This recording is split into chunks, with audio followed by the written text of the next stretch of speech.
Welcome to the pre-season.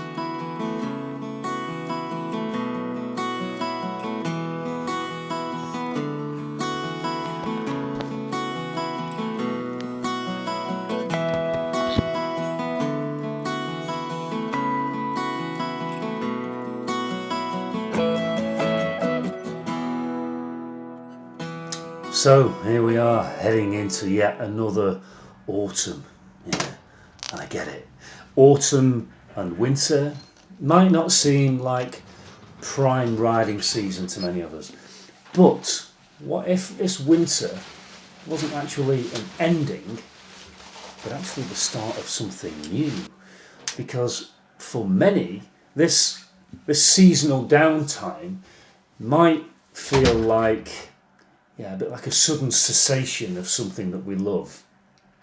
But for others, though, it's not a dead end. For others, it's more of a strategic opportunity. You see, for many, the autumn and the winter, the colder, the darker months, the short days, the long nights, the rain, the snow, well, they're the perfect time to plan and prepare. You see, these months are when the real work happens. So, maybe you are sat there missing the ride already. I get it. Or maybe you didn't quite achieve your dream of getting back on two wheels again this year. If so, I get it. But don't let it get you down. See it maybe as an opportunity in waiting. That's a good way to look at it, isn't it? So if you are missing the ride for whatever reason, or no matter how long it's been since you've been on two wheels and you're still planning it and like the idea of it, stick with me because I'm just about to give you 5 tips that will ensure that you are in the best possible place and headspace to hit the ground running once spring arrives.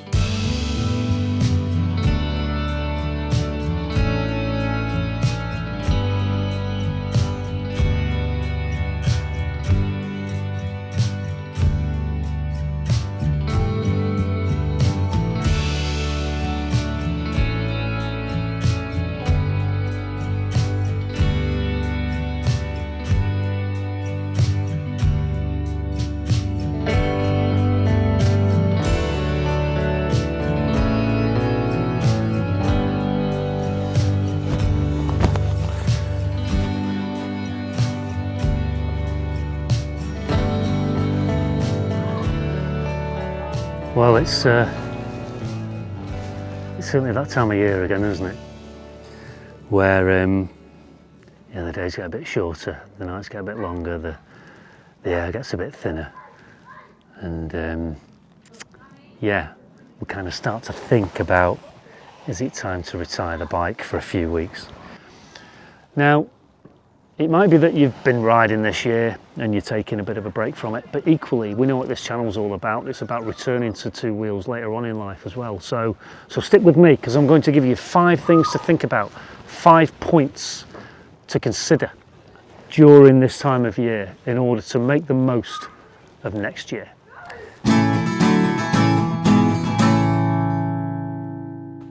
The first point, number 1, is the return, as I call it. It's to have some fun with that idea. If you are planning a return and you have been thinking about it for a while, and believe me, there are a lot. I will do another video on the statistical numbers around, the numbers of people that are thinking of returning to riding in their mature years, whatever you determine those to be. Have a think about what that is. Why are you wanting to return to riding? Maybe the kids have flown the nest, maybe you're a little bit more financially secure, maybe work feels easier than it used to be. Whatever it may well be, maybe you're starting to think about that return. Have some fun and dwell on that idea and play with it for a little bit. Maybe it's a process of reassuring yourself during these weeks as well. I certainly went through that process. When I wanted to come back, I felt the need to reassure myself first of all that it was a good idea and not a reckless one. I will put a link to the other video that I produced all about that process. Equally, it's a good opportunity to reassure other people as well. Family, friends, all those other people that we might want to just include in the process. Let's go through the process of how can we reassure those as well. That comes from self-reassurance first. Reassure yourself first of all, and then start the process of reassuring others. Again, the link that I'll put in the notes kind of talk through my process around that one as well. So that's my first point. Number one, think about it. Then, when you've done that and it starts to feel comfortable, move on to number two.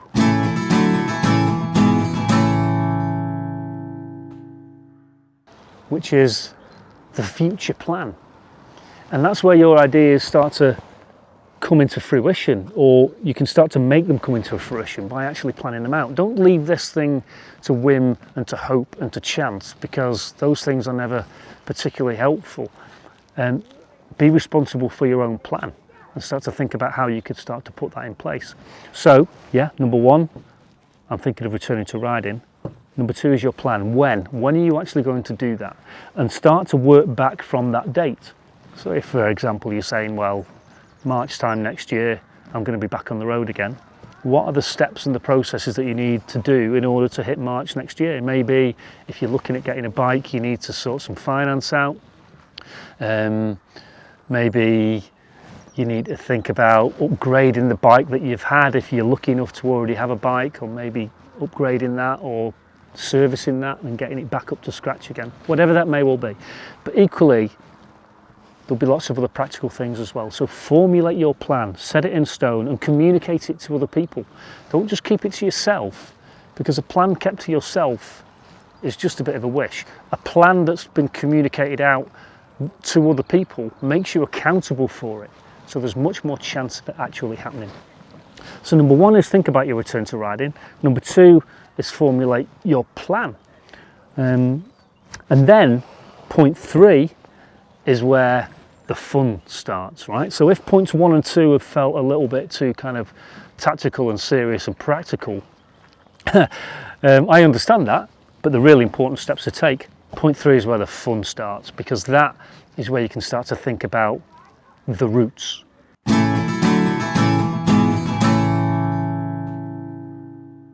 What sort of riding are you wanting to do? And think in advance about those routes and start to plan them. The autumn and the winter is a perfect time to sit, get your head into Google Maps, get your head into maps of Europe and the UK or your local area, and start to think about what areas do I want to explore here. Start the planning process. And it might be, well, let's think about a number of reasons. Number one, it might be that you're doing this for a commuting reason. Start to think about your commutes. If you're getting out of the car and onto the bike, it makes no sense taking exactly the same commuter route that you did when you were in the car, sitting in exactly the same traffic jams with exactly the same people every single day. Plan your route. Plan your route into work, plan your route away from work that takes you down a different aspect. The roads that you can enjoy. Why we bike in the first place. So when you're arriving at work, you've had that sense of freedom on the way in. You're not arriving all stressed like everybody else, trying to park in an overcrowded car park. You just breeze in. And equally on the way home, pick the commute, pick the route that enables you to unwind and benefit from the meditative kind of process that riding actually is. So plan your commutes. If it's not a commute reason, if it's a bit more freedom and exploration, well, plan that. Have a look at the cities and the towns that you might want to go and explore. What routes are you going to take to get there? Are you going to do a UK tour? Go and do the mountain passes or the castles or the lakes or the coastlines, whatever it is you fancy. Or you're going a little bit further afield and you're fancying a European tour or a US tour. Now is the perfect time to get the plan in place. Plan your routes. That's number 3. Point 4 is another fun one, but it's really important that you do the first 3 steps first. Determine that you are going to return. Number 2 is you've got your plan in place. Number 3 is you've worked out your routes and the sort of riding that you're going to be doing. Point 4 is the bike.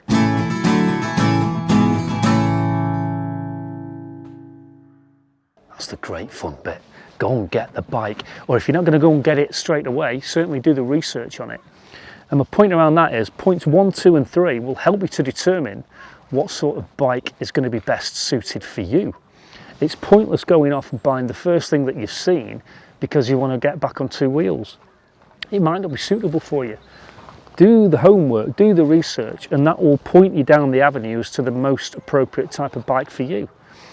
I know so many people who've rushed out and bought the first bike that they saw, or the most expensive or the fastest superbike or the biggest, heaviest tourer, thinking that's what they need or that's what the peer group pressure has told them to buy, only for it to spend most of the summer in the garage because it's not suitable. It's either too fast, too expensive, too big, or too cumbersome. And if you buy a bike that's not suitable to your needs or your requirements, you're not going to ride it as much as the bike that does. So, number 4 is sort out the bike. And there is no shame in buying the bike that suits you at this time of life. Let's be honest about this. As we get older, we lose a little bit. We lose a little bit of speed, a little bit of strength. We gain maturity and we gain peace, but we kind of lose some of those other things. So there's no sense sitting astride a bike that puts you into situations that you're not best equipped to deal with. And there's no shame in saying at this phase of life, whatever it is, this is the type of riding that I want to do. And if it is a bit more relaxed and a bit slower and a bit more comfortable, get the bike that suits that. If you do want to tour, get the bike that ticks all the boxes. That's what I did. There's no way I wanted to jump on a big heavy tourer or a sports bike. It wasn't for me. I wanted something at this phase of life. I'm 54 years old and a return to riding that took the stress out of it for me. A lovely mid-range maxi scooter, twist and go, so I can enjoy the ride, I can enjoy the scenery, and I'm not worried about the technicalities of the process. So number 4 is the bike, but only do it when you've done points 1, 2 and 3. And go out and have a look at the market. It's a brilliant time to buy because there'll be some amazing deals out there. And bikes these days are so much more technically advanced than they used to be. We know that. All the tech and all the gadgetry, the ABS, the traction controls, they're coming right the way down the range now. So yeah, it takes the stress out of riding. So that's point 4. And point 5, the last one, and it's really important, is the gear.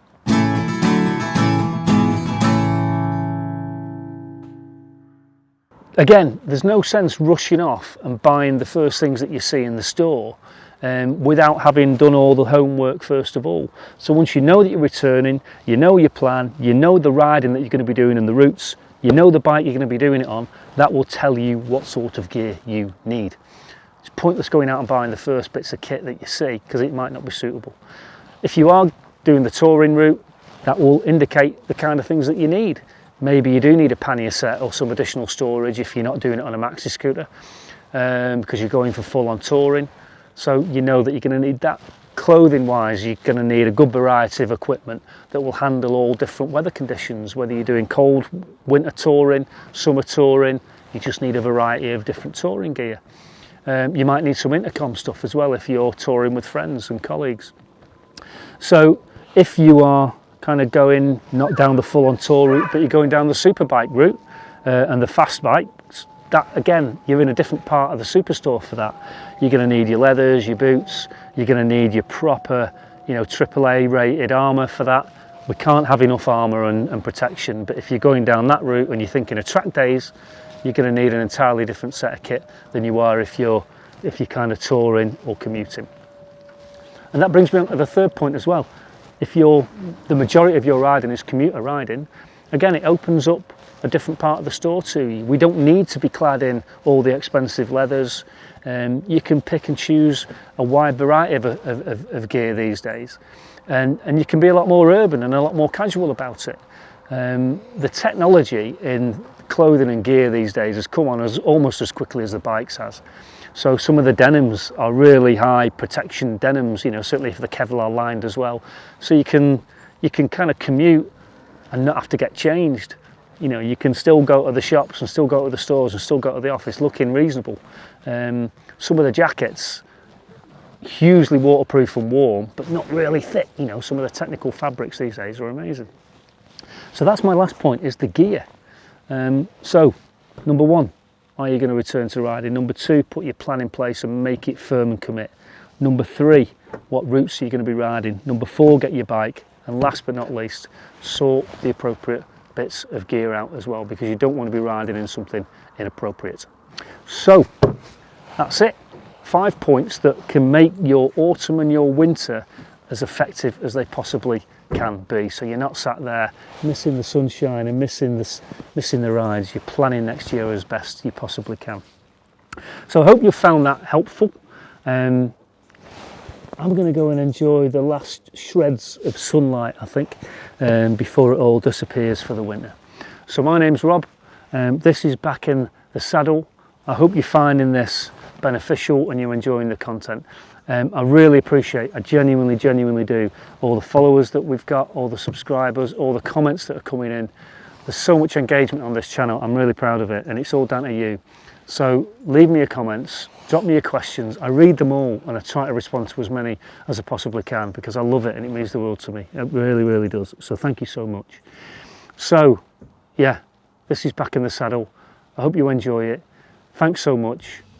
Stay safe, ride safe, enjoy the autumn and the winter, and we'll see you again really soon. I'm going to go and enjoy what the evening throws at me. Take care, thanks a lot, and we'll see you again. Bye for now.